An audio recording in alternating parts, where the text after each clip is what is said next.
palavra. Sabe o que foi que ele fez? Delano, vem cá. Eu disse, oi. Eu todo envergonhado. Ele disse, tu vai para onde? Eu disse, eu não tenho para onde ir não. Vamos lá para casa?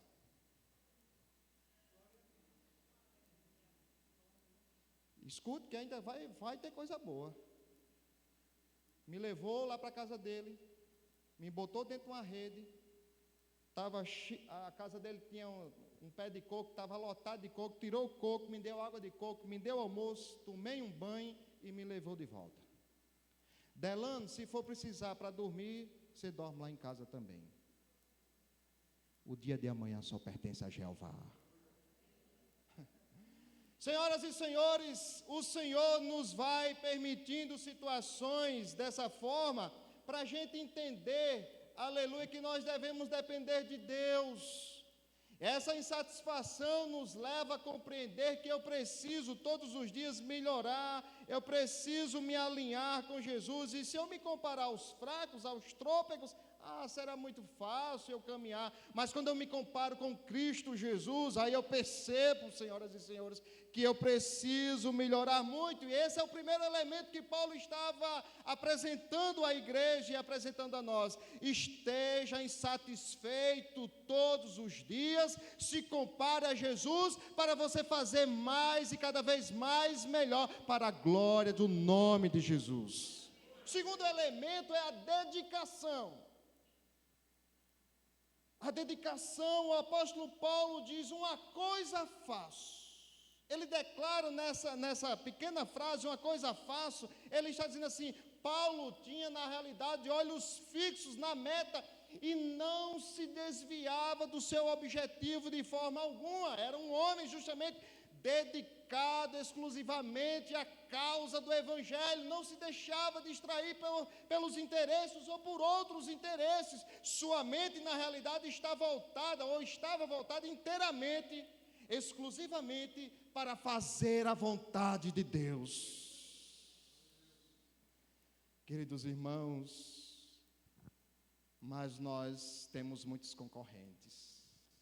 Nós temos o nosso emprego, nós temos os nossos filhos, nós temos a esposa e vice-versa, né? A esposa tem o esposo e tem os afazeres de casa e tem o maldito celular.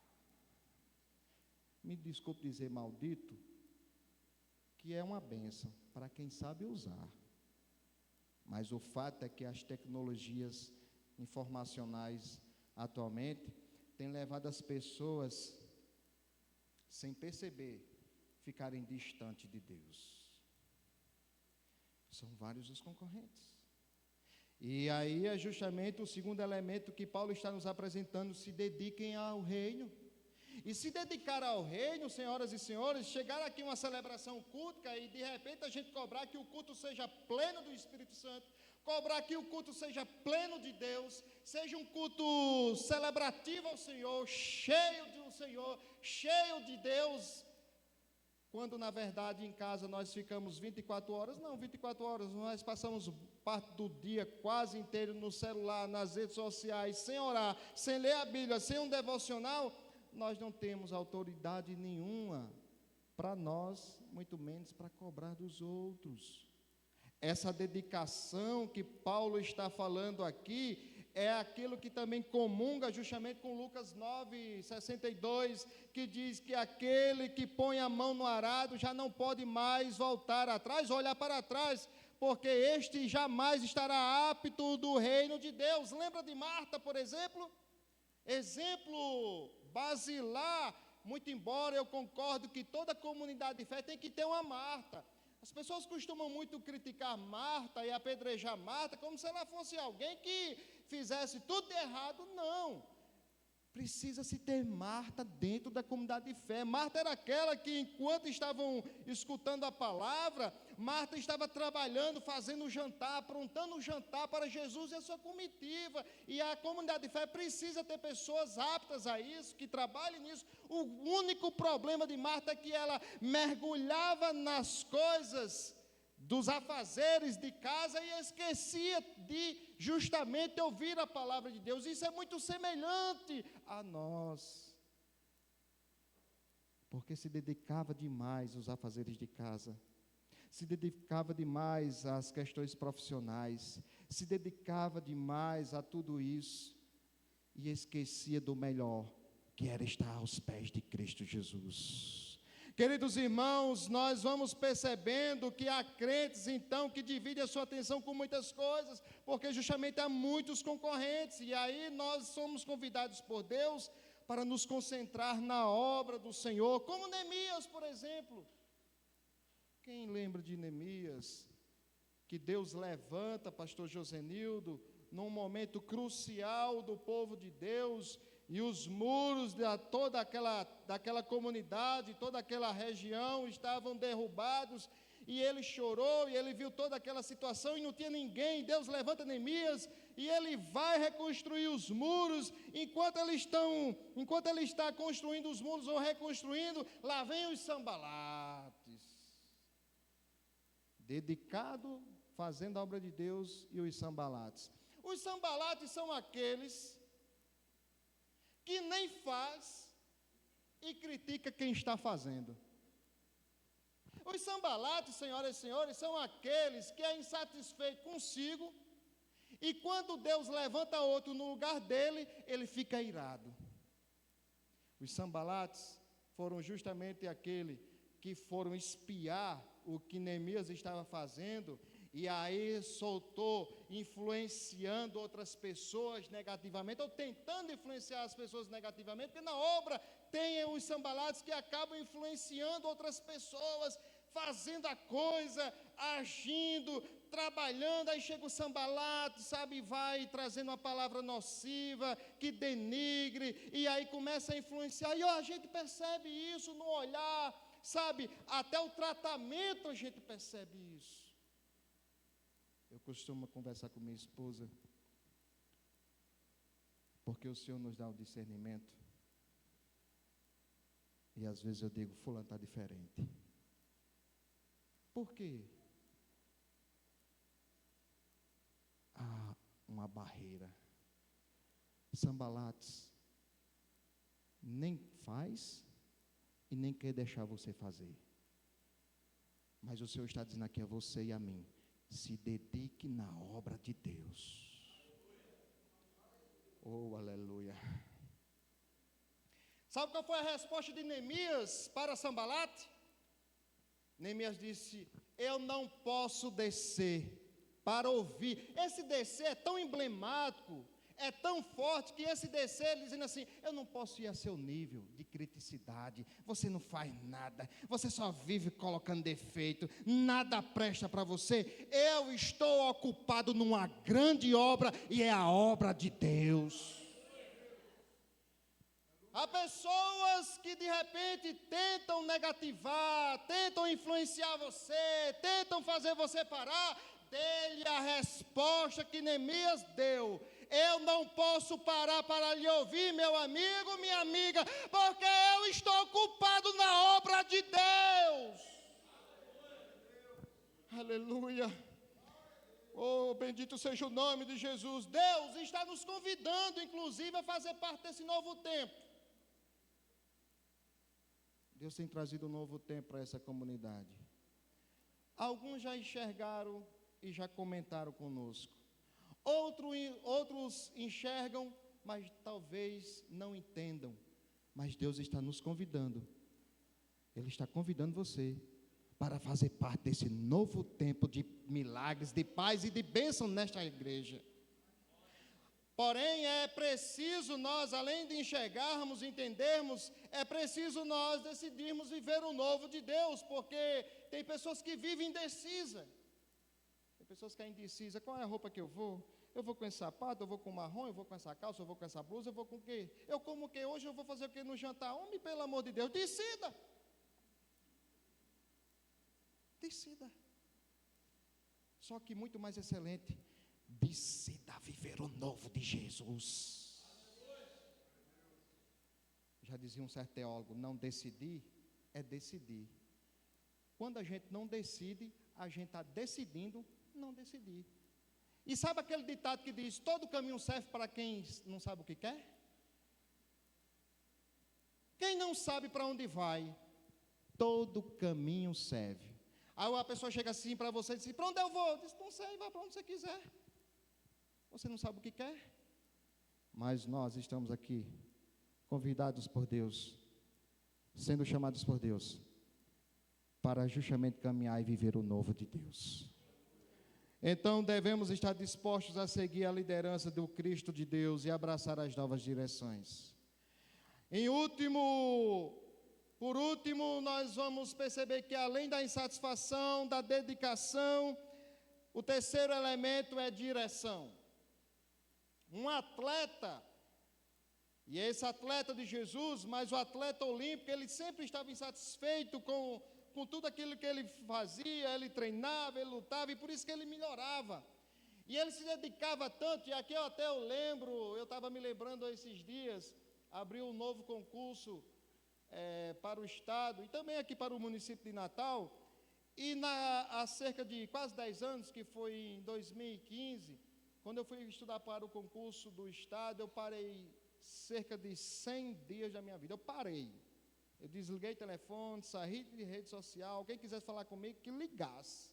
Eu estudava cerca de 8, 10 horas por dia, mas eu acordava de 4h30 de manhã e pegava, eu morava em São Paulo, Potengi, eu vinha para Natal fazer um cursinho, e eu estudava de um jeito que eu percebia que essa palavra se encaixava bem direitinho, justamente na dedicação, na insatisfação, e eu acertava as questões estudando, e quando eu errava uma, eu dizia: eu tenho que melhorar, eu tenho que acertar, eu tenho que fazer. Abriu o concurso, eu estudo 1 hora, de manhã, se der eu estudo outra hora de tarde. Naturalmente, tenha concorrentes que estão se preparando melhor. Mas nós precisamos, nessa carreira que estamos vivendo na vida cristã, precisamos ter direção. Porque tem gente, na verdade, que corre e não chega a lugar algum, porque está sem direção. O apóstolo Paulo mostra a necessidade imperativa de termos direção clara e justamente segura nessa corrida da carreira cristã, quando ele diz: olha, esquecendo-me das coisas que para trás ficam, e avançando para as que estão diante de mim. Aleluia. Amados irmãos, quem corre em uma competição não olha para trás.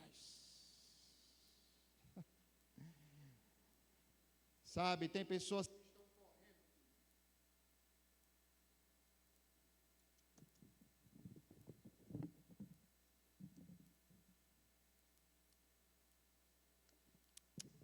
Tem pessoas que estão correndo e de repente, olha, é como se Paulo estivesse dizendo aqui, presta atenção, ele correndo. Aí tem corredor que quer olhar assim por cima dos ombros para ver a distância que ele já percorreu. Não faça isso.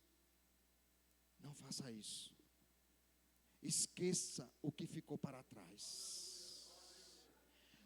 Paulo está dizendo: foque apenas na linha de chegada. Foque apenas no amanhã. Sendo assim, nós precisamos compreender que muitos cristãos podem ficarem distraídos com a preocupação quanto ao passado.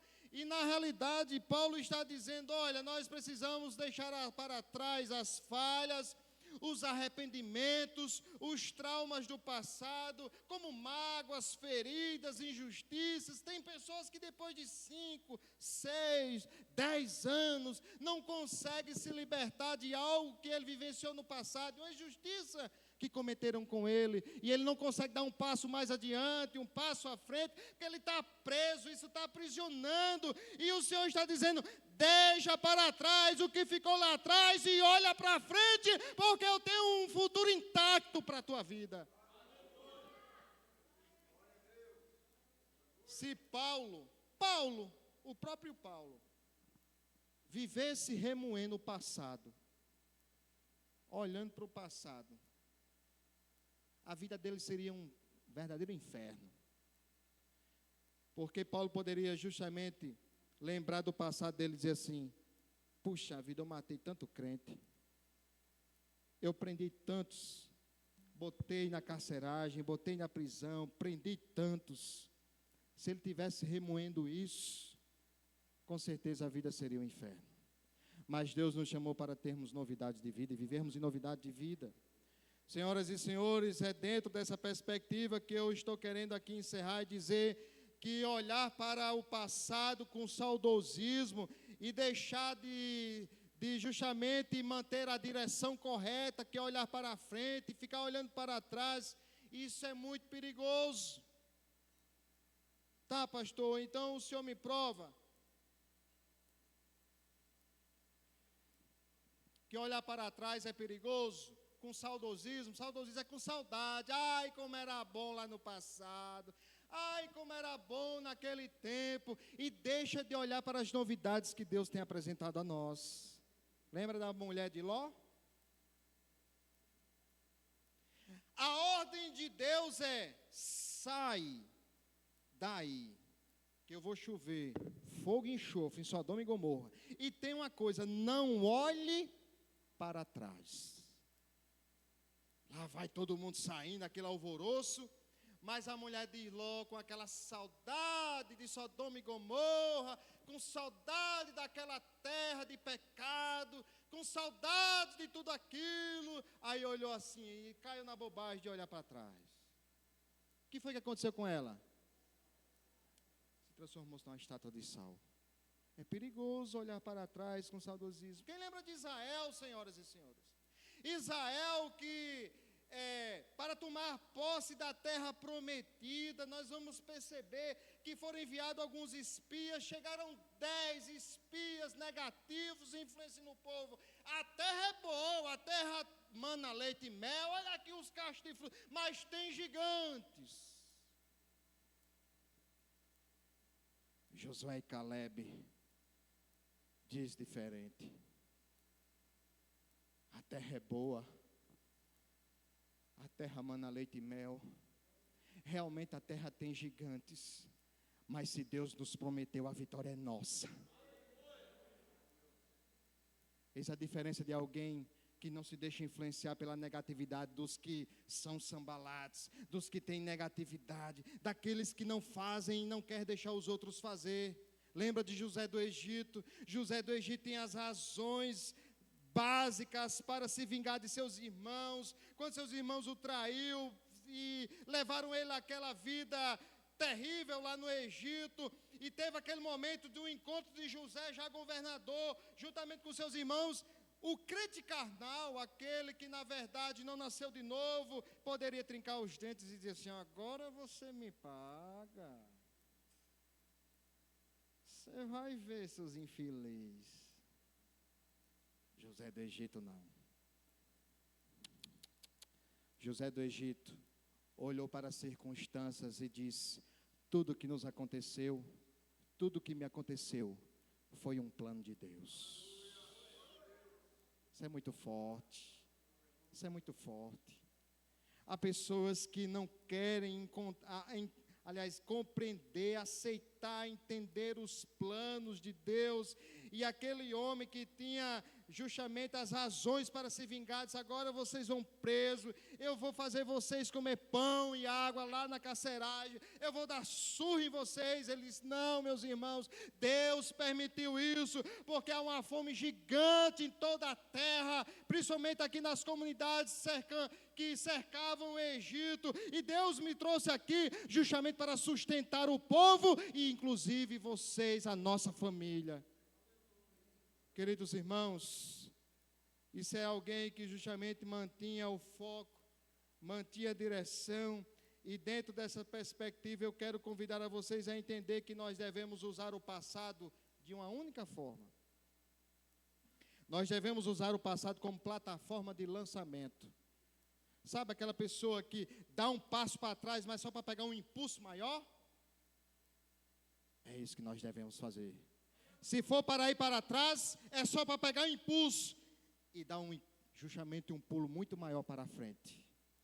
Porque na realidade nós devemos olhar somente para a frente. Se for olhar para o retrovisor, olhemos para o retrovisor com o único propósito de enxergar o que ficou para trás, numa perspectiva de dizer assim: eu não posso errar mais como eu errei. Senhoras e senhores, eu concluo dizendo que o corredor o atleta de Jesus, que corre, que está justamente em busca de chegar na linha de chegada, se ele olhar para trás, ele vai perder a velocidade, ele vai perder a direção e naturalmente ele vai perder a corrida. Então nós precisamos estar não se comparando aos outros, porque é um mal dessa geração, justamente é estar se comparando. A comparação é um grande problema para a juventude ansiosa, a geração ansiosa, lotada de coisas, de objetos, e quanto mais tem, mais quer. E aí vê uma imagem, vê, sabe, uma foto, uma postagem na rede social e diz: eu queria ser assim, eu queria ter esse corpo, eu queria ser que nessa mulher, eu queria ser que nesse homem, eu queria ter até esse casamento. Isso é um mal dessa geração. E tem muitos cristãos que estão se comparando dentro da comunidade de fé, quando Paulo está nos convidando a entender, devemos nos comparar a Jesus de Nazaré, porque Ele é o nosso modelo, porque Ele é o nosso parâmetro. Não divida inclusive a sua atenção com a concorrência, mas se dedique ao Senhor, não olhe para trás, mantenha o foco na linha de chegada, esteja inclusive atento e sensível as novidades de Deus que está sendo depositada na sua vida e na vida dessa comunidade. Que Deus abençoe a sua vida. Estamos no último mês de 2024. É um momento de reflexão. É um tempo de refletir. É um tempo de fazer uma autoanálise. O que foi que eu fiz? Será que eu avancei? Será que eu progredi? Será que eu fui adiante? Será que eu atendi à vontade de Deus? Será que eu fiz o que realmente o Senhor queria que eu fizesse? Será que eu deixei alguma coisa a desejar? Não é se comparar aos outros, mas, Senhor, dentro daquilo que o Senhor tem preparado para mim, dentro do chamado que o Senhor fez a mim, eu tenho atendido a Tua voz? É momento de reflexão para atender o chamado, porque 2025 vem por aí e Deus está conosco para nos fazer mais do que vencedor.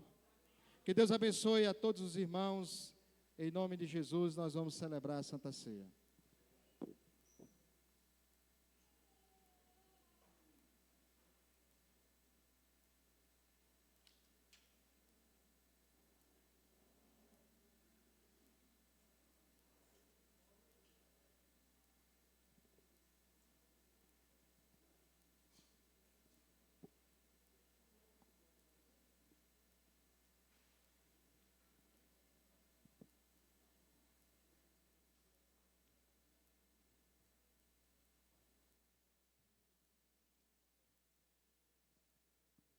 Bendito seja o nome de Jesus. Eu queria convidar os irmãos para se sentarem aqui, tomarem seus assentos na mesa.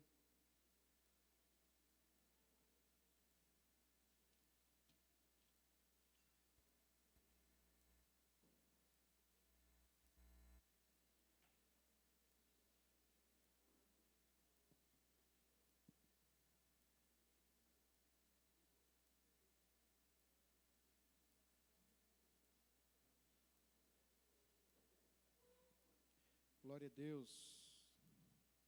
Eu quero convidar você a abrir a sua Bíblia na primeira epístola de Paulo aos Coríntios, no capítulo de número 11, e os versículos de número 23 até o 33. Bendito seja o nome de Jesus. Queria convidar o pastor Jazenildo para fazer essa leitura. Pode ser, servo de Deus. 1 Coríntios capítulo 11, do 23 ao 33, não é isso, pastor? Vamos passar a ler a palavra de Deus. Porque eu recebi do Senhor o que também vos entreguei, que o Senhor Jesus, na mesma noite em que foi traído, tomou o pão e, tendo dado graças, ele o partiu e disse: tomai e comei, isto é o meu corpo que é partido por vós. Fazei isto em memória de mim. Depois, da mesma maneira, também ele tomou o cálice, depois de ceiar, dizendo: este cálice é o novo testamento no meu sangue. Fazei isto todas as vezes que o beberdes em memória de mim. Porque todas as vezes que comerdes este pão e beberdes este cálice, proclamai a morte do Senhor até que ele venha. Portanto, qualquer que comer este pão e beber este cálice do Senhor indignamente, será culpado do corpo e do sangue do Senhor. Mas examine-se o homem a si mesmo, e assim coma deste pão e beba deste cálice. Porque aquele que come e bebe indignamente, come e bebe condenação para si mesmo, não discernindo o corpo do Senhor. Por causa disso, muitos estão fracos e enfermos entre vós, e muitos dormem. Porque se julgássemos a nós mesmos, não seríamos julgados. Mas quando somos julgados, somos disciplinados pelo Senhor, para não sermos condenados com o mundo. Portanto, meus irmãos, quando vos ajuntais para comer, esperais uns pelos outros. Glória a Deus. Nós vamos fazer oração pelos elementos dessa celebração tão especial. Quero convidar você a ficar de pé, em reverência a todo esse momento, é a sombra do futuro. Convido o pastor Rivaldo, então, para fazer essa oração. Saudamos a todos com a paz do Senhor. Deus, obrigado, Senhor, pela oportunidade que o Senhor nos concede de podermos estar aqui reunidos, Senhor. Ó Jesus querido, celebrando esse momento maravilhoso. Ó Jesus, te apresentamos esse elemento pão, significa o teu corpo vertido ali na cruz do Calvário, Senhor. E esse elemento vinho, representando o teu sangue que foi vertido na cruz por cada um de nós, Senhor, pelo perdão dos nossos pecados. Obrigado, Senhor, que o Senhor possa perdoar, Senhor, algum pecado, Senhor, que tenhamos, ó Deus, que o Senhor possa nos dar um renovo, Jesus querido, alegrar o nosso coração e nos perdoar, Jesus querido, por tudo aquilo que temos feito, Senhor, que não te agrada, seja em pensamento, seja em obras, Senhor, em atitude, mas que o Senhor possa nos perdoar, em nome de Jesus, amém. Glória a Deus. Podem sentar. Eu convido os irmãos, então, a servir a mesa.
tentações do vil tentador.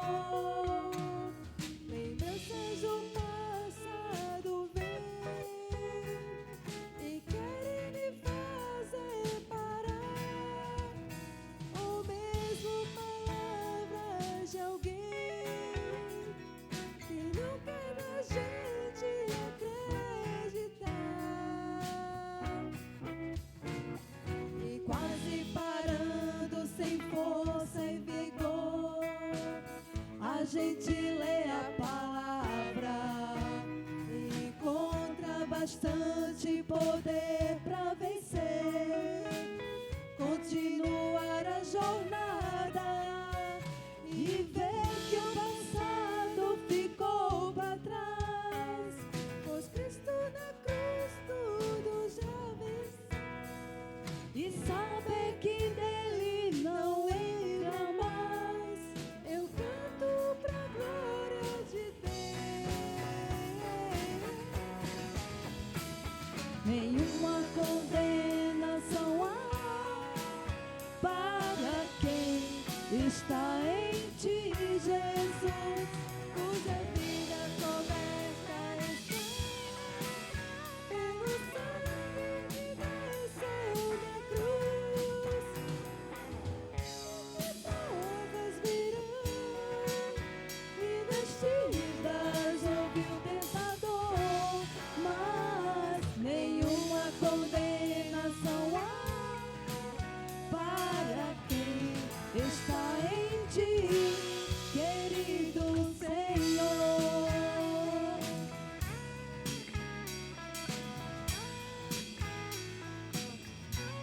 Querido Senhor.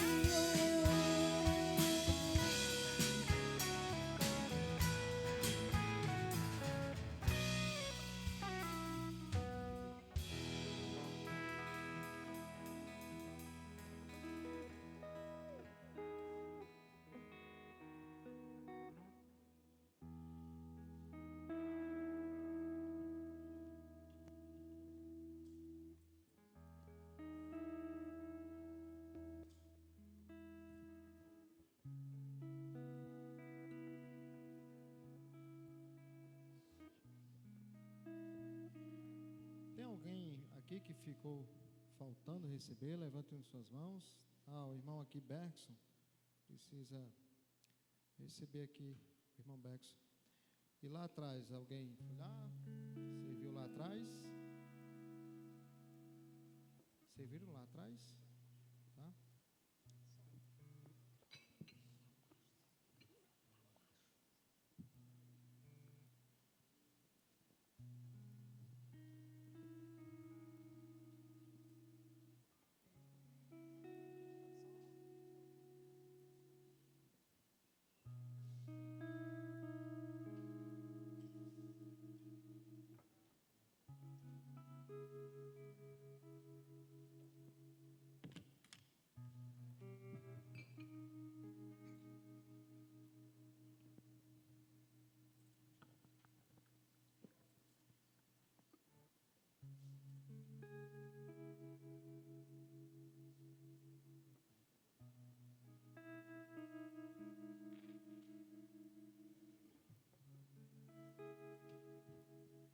Gente, quem pode nos ajudar aqui, porque faltou o vinho, graças a Deus. Isso é sinônimo de crescimento, de expansão. Não, mas era interessante, ainda tem lá. Tem cálice aqui dentro. Porque se tivesse cálice a gente ia repartir, não era? Diante de Deus e das testemunhas presentes, vamos fazer algo talvez diferente. Nós vamos repartir com quem podemos repartir. Isso, muito bem. Ótimo. Quem é casado pode... Eita, olha, a multiplicação chegou. Tá ótimo, irmãos, aqui. É o Senhor. Já, acredito que já deu sim. Aí quem vai dividir toma a metade e o outro toma a metade. E assim a vitória é nossa pelo sangue de Jesus. Cadê o irmão Ricardo que estava aqui? Ah, sim. Arrebatado ele não foi, porque a gente está aqui, né? Não tem como ser. Bom, então eu vou aqui distribuindo o vinho aos irmãos, enquanto ele chega.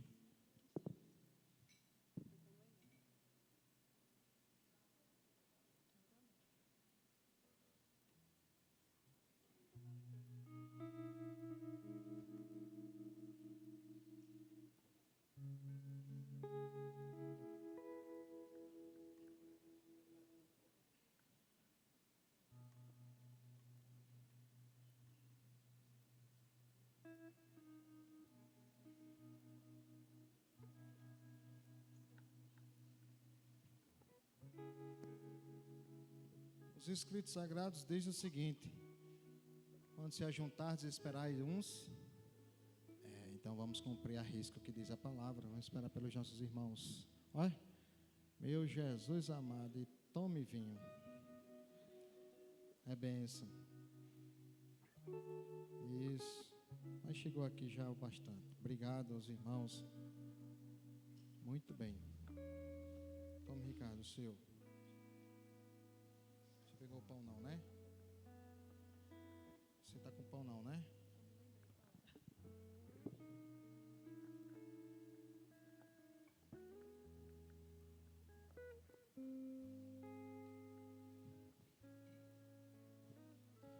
Glória a Deus. Todo mundo satisfeito aí? Glória a Deus. O texto sagrado diz assim: pois recebi do Senhor que também lhes entreguei, que o Senhor Jesus, na noite em que foi traído, tomou o pão. Oh, aleluia. E tendo dado graças, partiu e disse: este é o meu corpo que é dado em favor de vocês. Façam isto em memória de mim. Da mesma forma, depois da ceia, ele tomou o cálice e disse: este cálice é a nova aliança no meu sangue. Façam isso sempre que o beberem em memória de mim. Porque sempre que comerem deste pão e beberem deste cálice, vocês anunciam a morte do Senhor, até que Ele venha. Todos, em nome de Jesus, podem participar.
Te damos graças, Senhor, por tua bondade,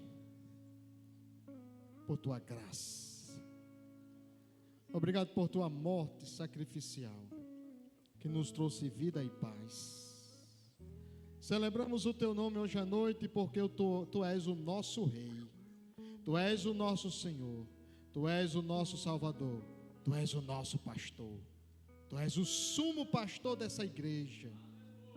Tu estás entre nós hoje à noite, nos abençoando, restaurando, Senhor, renovando, falando conosco, fazendo aquilo que lhe aprouver, porque a tua vontade é boa, perfeita e agradável. Se chegamos até aqui, nesse fim de ano, no último mês, é porque o Senhor tem cuidado nos mínimos detalhes de cada pessoa que se encontra nessa casa de oração. Senhor amado, invade o ser de cada pessoa com a tua paz, com a tua bondade, que tua prosperidade esteja nos celeiros de cada um, Senhor.